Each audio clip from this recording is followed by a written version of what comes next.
The following film has been rated PG by the motion picture industry's rating system. Parents may consider that some of the programmed content may be unsuitable for children. Parental guidance is therefore suggested.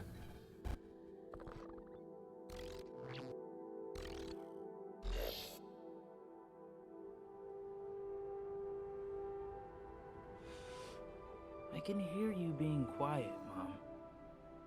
I, hope I didn't ice your game, man. No one my age says those words in that order. It's just hard to see my little man not being my little boy all the time. Yeah. You know, for years, I've been taking care of this little boy.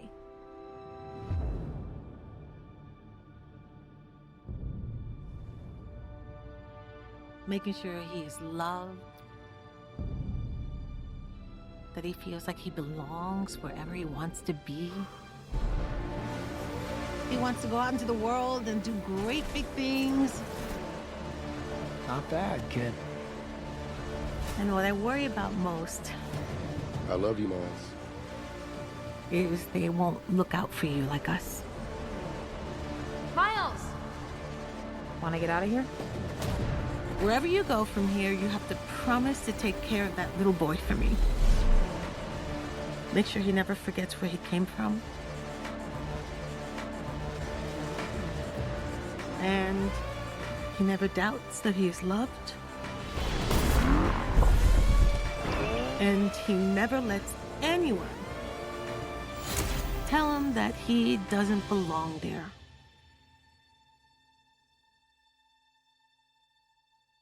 You gotta promise, Miles. I promise.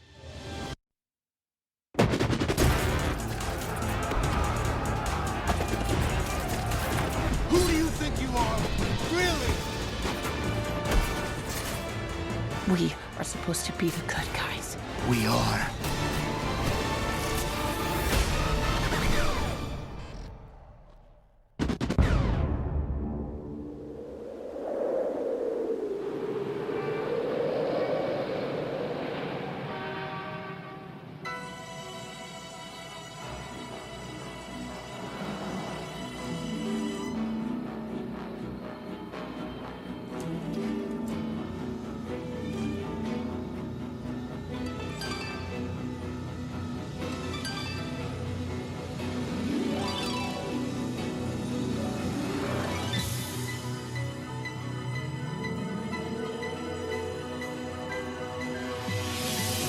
It's the 10th year of my movie month.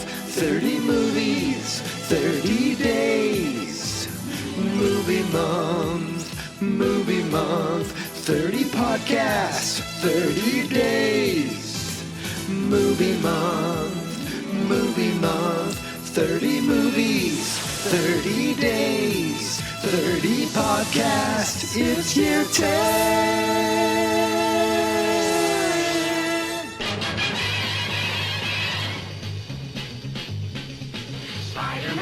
Spider-Man does whatever a spider can. Spins a web any size, catches thieves just like flies. Look out, here comes the Spider-Man. Is he strong? Metro! Just to save you. Ooh. Yo, I give my all. Hey, just to save you, I give all of me. Yeah, I can hear you screaming out, calling me. It's my fault, made you fall for me. So to save you, I give my all. Just to save you, I give all of me. All right, ladies and gentlemen, welcome back to day 22 of movie month. You know what that means, right? It means for the 22nd day in a row, I've watched a movie that I've never seen before. And for the 22nd day in a row, I'm here podcasting, talking to you about it. I'm outside. It is beautiful. It is about 12:30 right now. I have about an hour until we're leaving for, I don't know, it's on my calendar. It just says pedicures, and I don't know what that means. But my wife promised to take me to Maine to get food trucks, but I feel like we're leaving too early to get the food trucks, so I don't know what's going on beforehand. I'm a little nervous, But I have an hour to kill before that time, and I thought, why not take that time to talk to you about an incredible movie that I just watched. Now, you might not hear this till tonight just because, might not get out there till later just because timing-wise I want to be able to get everything done right, but I only have an hour to do whatever I want before getting food trucks. But I feel like there's something else. I don't know what the word I didn't look up what the word pedicures means, but it's at 2 p.m. and it's in plural, so that means two people. I don't know, but I'm a little nervous. But anyway, 9:10 a.m. this morning, ladies and gentlemen, I went to the movie theater. This is the earliest movie. It's been 3.5 years since I've gone to the movies. Now I've gone twice in less than a week. And if all goes right, this isn't the last time I'm at the theater this month. 9:10 a.m., okay? The earliest ever. I booked it a couple days ago. I said, I want to go nice and early. I made like these breakfast sandwiches yesterday. Now, sometimes my eyes are bigger than my stomach. Mostly my stomach's bigger than my eyes, but sometimes my eyes are bigger than my stomach. So I made two. And I had one. I was like, I can't do this. I probably could, but it was just like, don't do this. So I didn't. And I put it in the fridge, wrapped it up in some foil, and I thought, wait a second. Wait 1 minute. So I popped it in the microwave for about 30 seconds, okay? Wrapped it in some foil. Now, I'm still under the impression that theaters really care if you bring in outside food. I don't really know if they do or not, but I have one of those little like knapsack string backpack things that I use for dog stuff.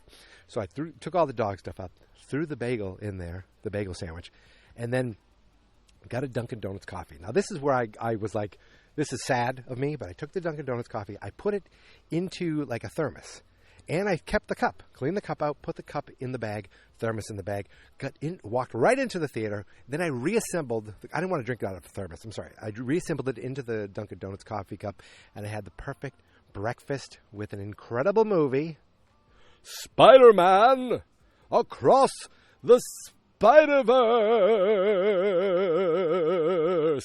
Now, I loved the first Into the Spider-Verse. Loved it. I podcasted about it here on Movie Month. It was a day 30 movie a few years ago. I podcasted about it on another movie, on another show we do with my friends Chris and Dave, Fine Movies, Fine Spirits. We did a whole episode on it there as well. Yes, you can find both of those at fansnotexperts.com. And so, but here's the thing. Going into that movie the first time, I had no idea what to expect. I think I saw some commercials, but I didn't quite grasp not only the incredible story and the incredible voice acting, but the animation style and the uniqueness of it, and like how it's kinetic, erratic, I don't know, all these different words, and it's just like incredible to look at. It's a masterpiece to look at and to listen to, and there's a great story as well. So going into that, incredible, just completely blew you away as something very unique and new. Then they do a sequel, and you think, well, I know what I'm expecting. I know what I'm going into. And yet they still manage to do these incredible things with, not just with, the sound is incredible the whole time. I didn't see this on the XD screen, but I saw it at the same theater. I sat like first row of the back area. There's like 3-4 rows in the front. Then there's a walking space, and then there's a back area. So first row, dead center. I think there were 4 other people in the theater. A couple of them left during the credits. I was like, what a bunch of buffoons. Little did I know I stayed through the whole credits, and spoiler alert, there was nothing. But this movie, you go in with expectations now, but you're like, okay, what are they going to do that makes it different? Now, they did a bunch of things that made it different, and story-wise and aesthetics-wise.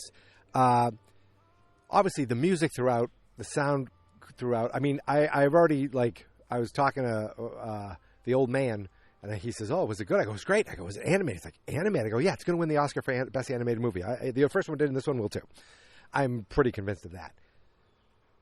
What I enjoyed, besides, the story, and I texted Chris right at the end, and I wrote, holy F, I wrote the F word, that ending, was, it felt like in almost every frame, you're looking at what could be a beautiful painting.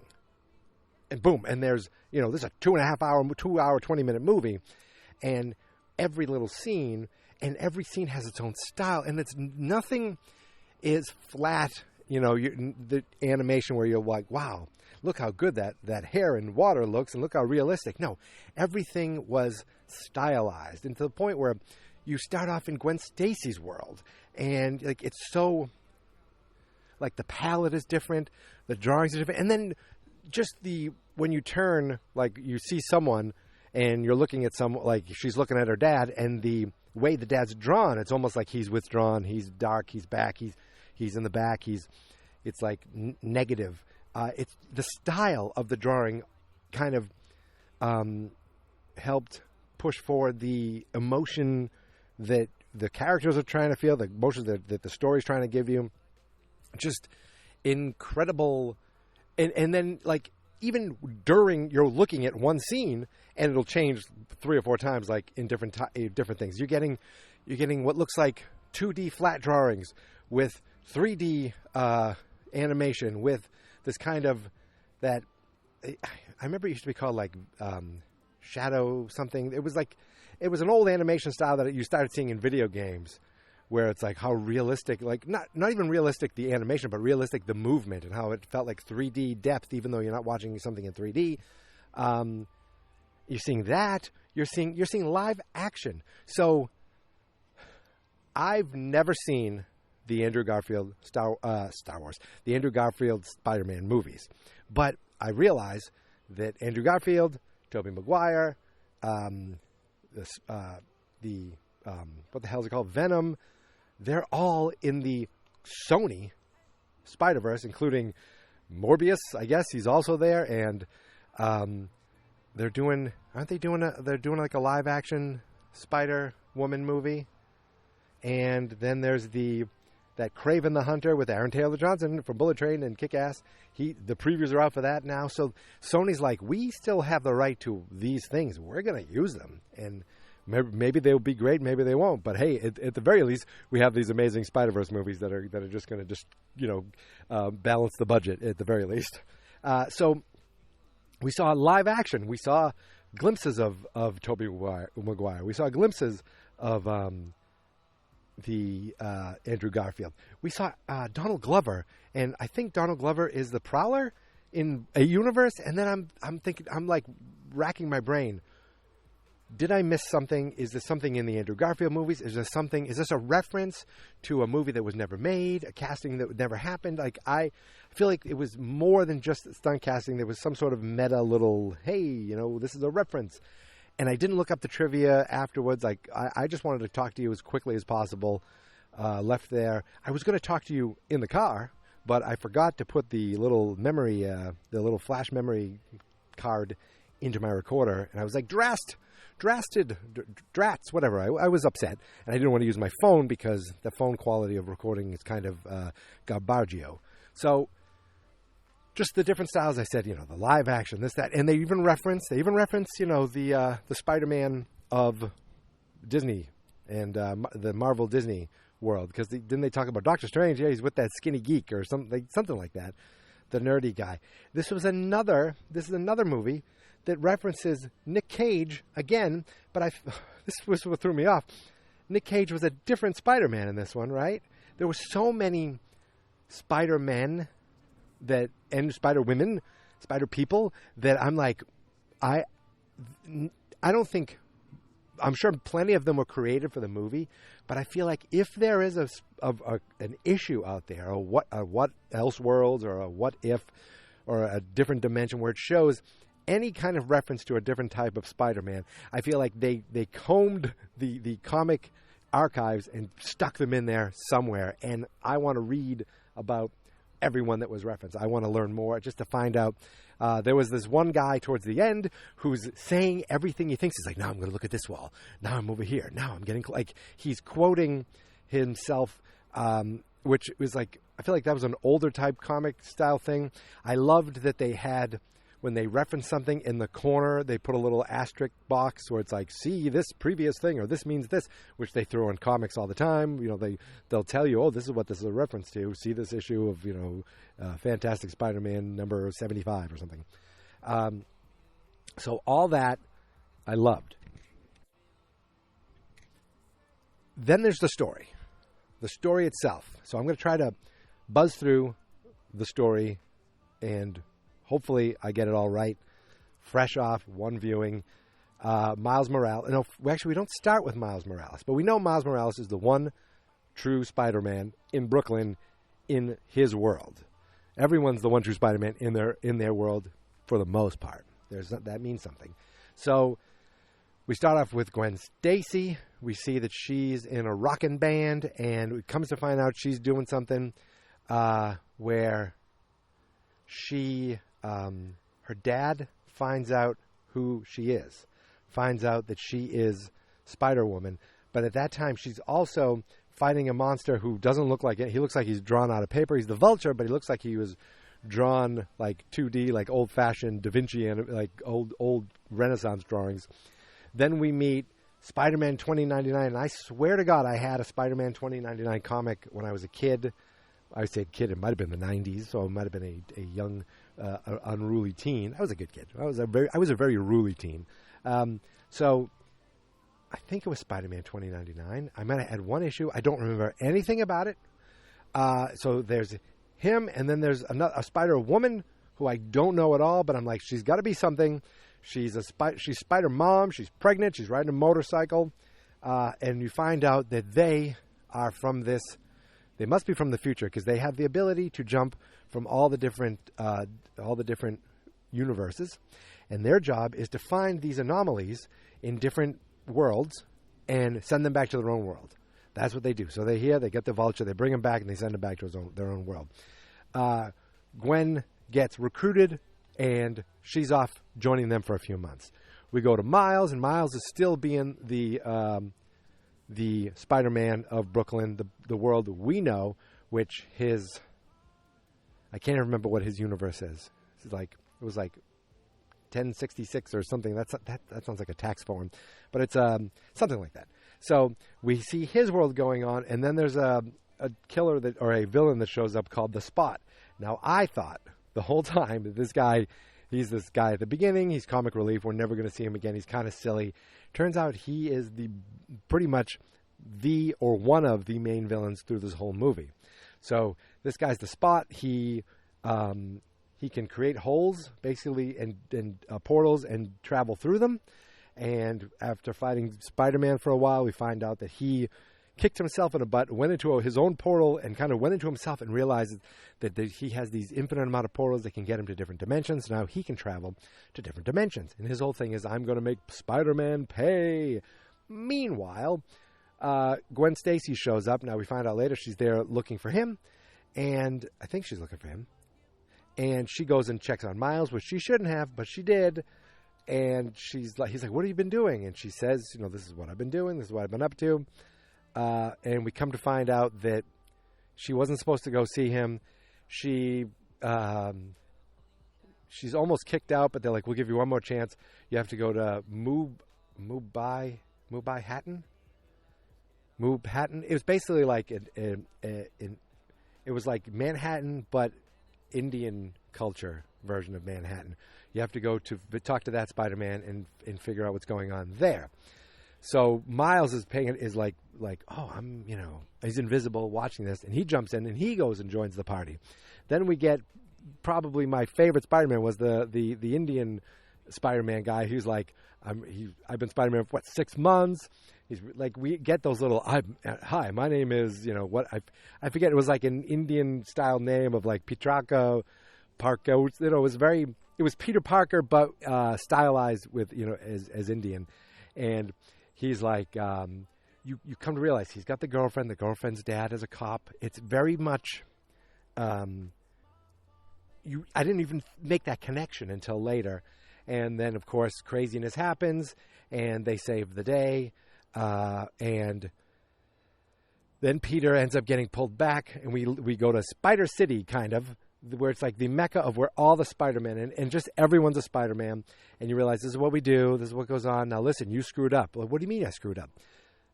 You weren't supposed to be there. They weren't there for that. We weren't there for that reason. We were there for the anomaly. You weren't supposed to save that man. In every Spider-Man's world, there is an inevitability. Your uncle dies. There is, a constant. And in every Spider-Verse, the captain of police dies, and, that kind of also furthers you into becoming the person you become. And he's like, what are you talking about? And they show all these different Spider-Verses of different versions of Uncle Ben dying, of Captain Stacy dying. In Gwen's world, her father's the captain of police. In Miles' world, his dad has just been promoted to captain of police, and they're telling him, "Look, you can't go back. This is the way it is. You're gonna save one person, or you're gonna save all the worlds." And he's like, "I can do both." So it goes from the Spot being the villain. Then all of a sudden, it's the other Spider-Men that are trying to stop him, and so there's a giant, great chase with all the different Spider-Men, which was great. I loved it, and it ended with Spider-Man getting back to the machine that they use normally to send the anomalies back.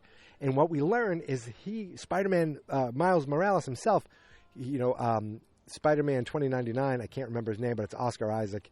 He almost becomes a villain. He's like the villain for a little bit because we have to stop this guy. He says, you're the anomaly. You were not supposed to be a Spider-Man.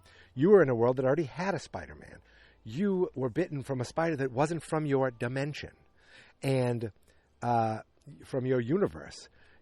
Because you were there, because of you, our Peter Parker died. Spider-Man died because of you.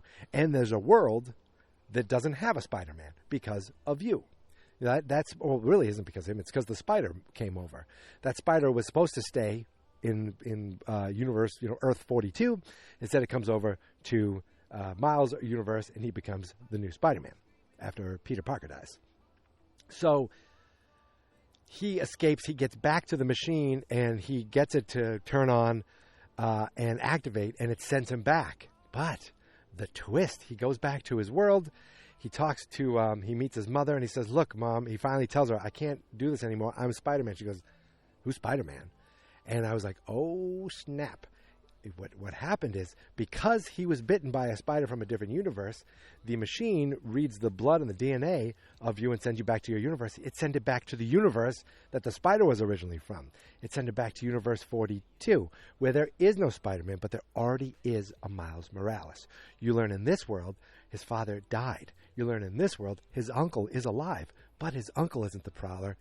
His doppelganger is. Miles Morales of Earth 42 is the villain. And I was like, oh, snap. And I realized at this point in the movie, I'm like, oh, my God, this is late in the movie. We're getting an Empire Strikes Back. We're getting a middle chapter that's going to end on a cliffhanger. And while all this is going on, Gwen Stacy realizes, I don't want to be part of this group anymore. These Spider-Men who are doing, trying to hurt Miles, who are trying to, stop him. I don't want to be a part of this anymore. She goes back. She corrects things with her dad, but she's like, I have things I need to do. And it ends. And the holy F moment I got, the one that actually gave me chills. Yes, like when the Prowler was coming up, and I realized, oh my God, he's going to be the Prowler. But the thing that gave me chills was like, I went to put my own family together, and you see that it's Gwen. You see that it's the new spider people that we met in this movie. There was Hobie, who was very helpful in helping Miles. There was the Indian guy, Petrarca, or I can't remember his name exactly. And then you see Peter B. Parker. Because he's in it a little bit, and he's part of this group. And he's like, this is the way it has to be. This is the way it has to be. And then he realizes, screw this. I need to help my friend. So we got him. We got Gwen. And we got Peter Porker. We got the girl in the robot. And we got Noir Spider-Man, the other Nick Cage voiced Spider-Man, all from the original movie. They weren't in this movie at all. And I thought, okay, we're moving on here. We're expanding. And they're all together. And they're all going to join to go save Miles in Earth 42. Because...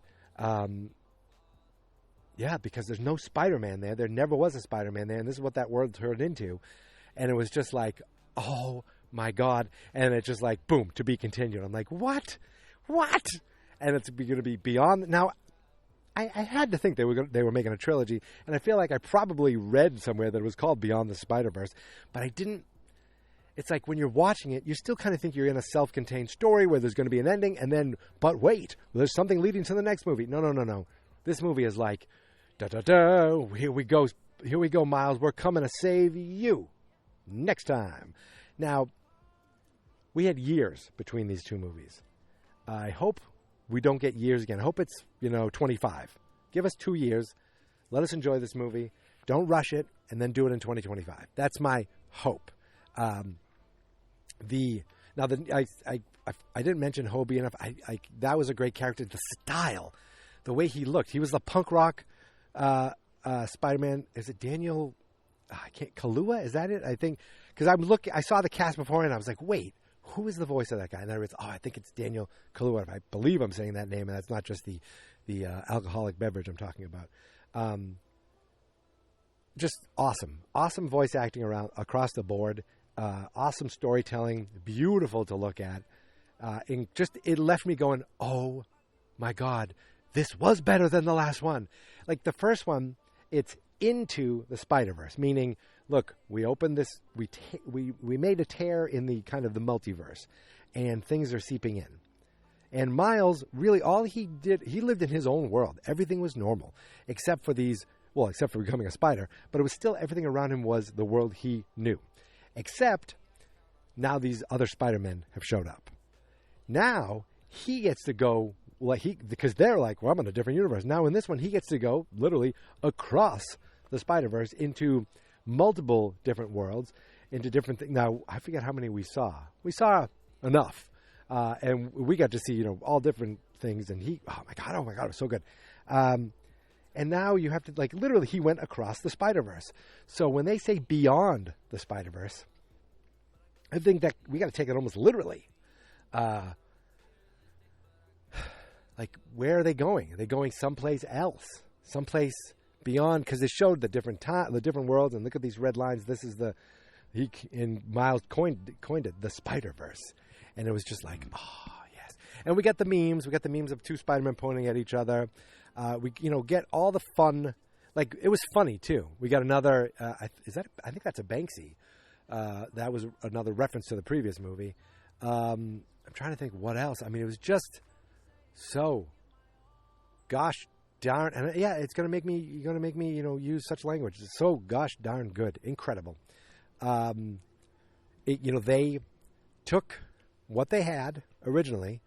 They made a bigger story with bigger characters. Now, I don't know if bigger characters, but more characters. They expanded it, and they took their style and they pushed it to another level of just incredible beauty, abstract. You weren't just watching, I was trying to picture, sometimes I picture these movies of my parents watching it. What would they think?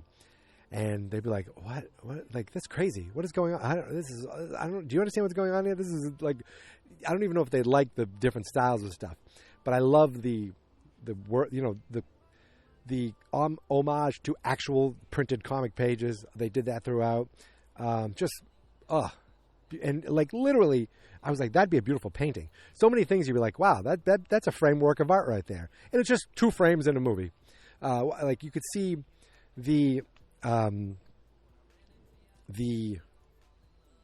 you could see that framed on a wall. You could see posters made of this. Just things some things look like hand drawn, some things look like computer drawn, some things look painted. It was just and I don't know if it's all done digitally or not, but just unreal. And 3 different directors this time. 3 different directors. They look like one guy directed or either wrote Soul or directed it. Other guys they didn't direct a lot, or it was just I assumed they'd bring the same 3 guys back, but no, that kind of, Lord and Miller were 2 of the co-writers, and the producers, but I liked they're okay, now we're going to get a fresh look at these, bring in fresh people to do this. I wonder but then I'm I don't want these guys to not be part of the 3rd movie. And then what about the first guys? I don't know. I just, I can't say enough good things about it. I own the first Into the Spider-Verse. I forget how. I feel like I got it for free through like Google Movies, they were like, "Oh, you got a bonus." This is another one that I got to watch. I watched the first one last night, and I didn't even finish it. I fell asleep. I made it about an hour through it, but I've seen it enough times now that I'm like, I know what to expect. And you didn't have to know too much.